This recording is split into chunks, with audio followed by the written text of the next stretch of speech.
Kapayapaan. Ito ay yung pagkakaroon ng pagkakaisa at pagmamahalan ng mga tao kung saan saya at kapanatagan ng kalooban ang nangingibabaw sa bawat isa. Ngunit ngayon, hindi ito ang aming natatamasa. Ito ay matagal na naming pinag-aaralan, pinaglalaban, pinagdarasal.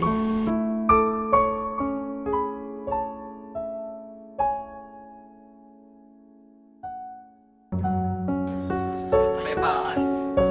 Kalokohan.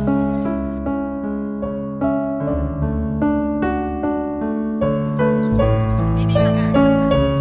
Totoo? Teka. Ano bang kailangan? Mamahal,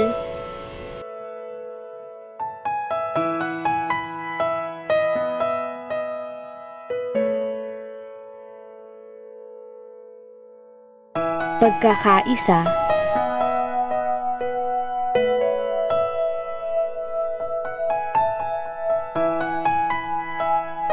higit sa lahat, siya ang ating kailangan.